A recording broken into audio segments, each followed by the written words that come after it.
મિત્રો, અત્યારના સૌથી મોટા અને અગત્યના સમાચારમાં વાત કરીશું અંબાલાલ પટેલની નવી આગાહી.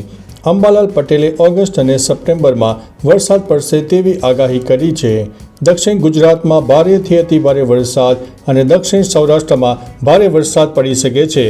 15 ઓગસ્ટ પછી વાયુમંડળમાં ફેરફાર થશે, તેથી બંગાળ ઉપસાગર સક્રિય રહેશે. 23 સપ્ટેમ્બરથી 26 ઓક્ટોબર વચ્ચે ગરમી લાગશે. ઓક્ટોબરની શરૂઆતમાં વરસાદ આવી શકે છે. નવેમ્બરથી શિયાળા દરમિયાન પશ્ચિમી વિક્ષેપ આવી શકે છે, તેથી માવઠાનું પ્રમાણ પણ વધી શકે છે. મિત્રો, અન્ય મહત્વના સમાચારની વાત કરીએ તો ગુજરાતમાં 2 દિવસ યલો એલર્ટ. હવામાન વિભાગે આખા ગુજરાતમાં 2 દિવસ યલો એલર્ટ જાહેર કર્યું છે.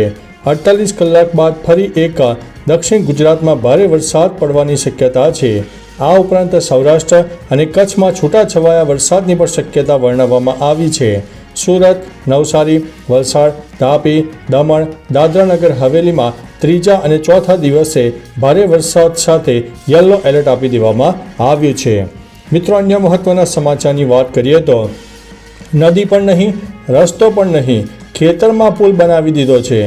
બિહારમાં પુલ તૂટી પડવાની ઘટનાઓ સામે આવતી હોય છે, તેની વચ્ચે એક અનોખા પુલના નિર્માણની નવી કહાની સામે આવી છે.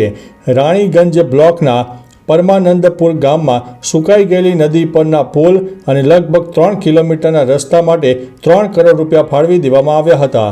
પરંતુ અહીં પુલ નદીની ઉપર નહીં પણ ખેતરની વચ્ચે બનાવવામાં આવ્યો હતો અને રસ્તો પણ ન હતો.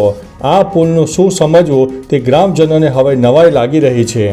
મિત્રો, અન્ય મહત્વના સમાચારની વાત કરીએ તો દુષ્કર્મનો વોન્ટેડ રીઢો આરોપી સિમલાથી પકડાયો છે. વલસાડમાં દુષ્કર્મનો વોન્ટેડ રીઢો આરોપી સિમલાથી પકડાયો છે. આરોપી વલસાડમાં 2017ની સાલમાં અપહરણ અને દુષ્કર્મ જેવા ગંભીર ગુના આચરીને 7 વર્ષથી ભાગતો ફરતો હતો. વલસાડ સિટી પોલીસની ટીમે ભારે જહેમત બાદ હિમાચલ પ્રદેશના સિમલા ખાતેથી ઝડપી પાડીને સરાહનીય કામગીરી પાર પાડી છે.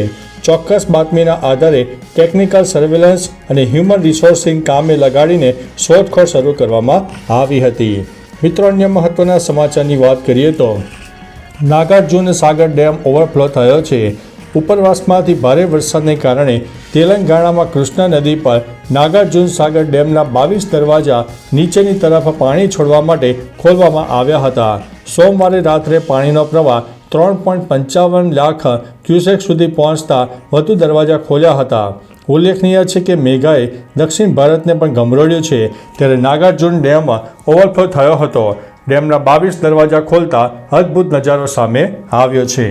મિત્રો, અન્ય મહત્વના સમાચારની વાત કરીએ તો અમદાવાદમાં 2 દિવસ ગરમી યથાવત રહેશે. અમદાવાદમાં વહેલી સવારથી જ ગરમીનો માહોલ જોવા મળ્યો છે. હવામાન વિભાગની આગાહી પ્રમાણે હજુ પણ આગામી 24 કલાક આ પરિસ્થિતિ રહેવાની શક્યતા છે.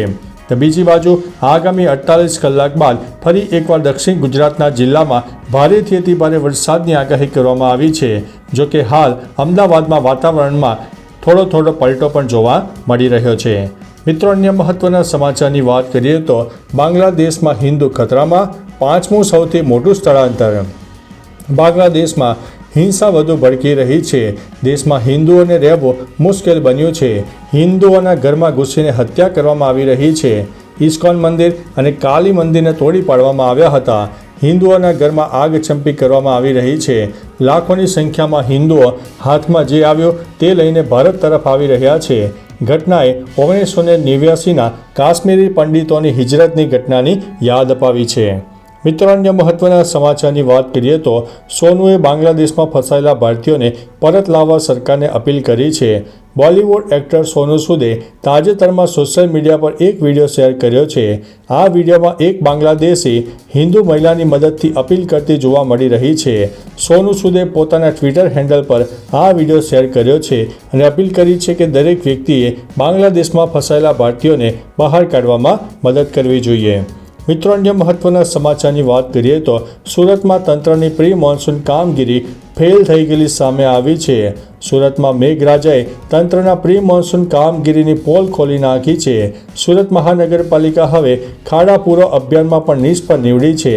450 સ્પોટ પર 4300 ટન કપચી અને ડામરથી ખાડા પૂરવાની કામગીરી કરવામાં આવી હતી, પરંતુ ગણતરીના કલાકોમાં ફરીથી ત્યાં ખાડા જોવા મળે છે અથવા તો કપચી અને ડામર નીકળી રહ્યા છે. જે સ્થિતિ ખાડા પૂરવા પહેલાં હતી તે જ સ્થિતિ હાલ સુરતના દરેક રસ્તા ઉપર જોવા મળી રહી છે. મિત્રો, અન્ય મહત્વના સમાચારની વાત કરીએ તો ઉકાઈ ડેમના 4 દરવાજા 4 ફૂટ સુધી ખોલાયા છે. ઉપરવાસમાં વરસી રહેલા ભારે વરસાદના પગલે તાપીના ઉકાઈ ડેમમાં પાણીની ભરપૂર આવક થઈ રહી છે. મહારાષ્ટ્રના હથનુર ડેમ અને પ્રકાશા ડેમમાંથી પાણી છોડવામાં આવતા તાપીના ઉકાઈ ડેમમાં પાણીની અવિરત આવક થઈ છે.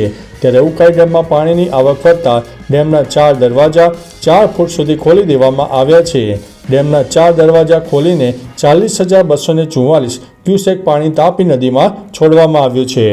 મિત્રો, અન્ય મહત્વના સમાચારની વાત કરીએ તો લ્યો બોલો, નાનો ભૂવો પૂરવા તંત્રએ 14 દિવસનો સમય લગાવ્યો. વડોદરામાં તાજેતરમાં મેઘરાજાએ સટાસટી બોલાવી હતી, જેને લઈને રસ્તાઓની હાલત ખરાબ થઈ ગઈ હતી અને ભૂવા પણ પડ્યા હતા. ત્યારે વુડા સર્કલ પાસે 14 દિવસ પહેલાં નાનો ભૂવો પડ્યો હતો. તે ભૂવાને બંધ કરવા તંત્રનું કામ ગોકળ ગતિએ જોવા મળ્યું હતું અને વાહન ચાલકોમાં ભારે રોષ જોવા મળ્યો હતો. આ ભૂવાને કારણે વુડા સર્કલ પાસે ટ્રાફિક જામના દ્રશ્યો પણ સર્જાયા હતા. તો ચાલો મિત્રો, ફરીથી દેશ અને દુનિયાના સુપરફાસ્ટ સમાચાર લઈને મળતા રહીશો. ત્યાં સુધી અમને રજા આપશો. નમસ્તે.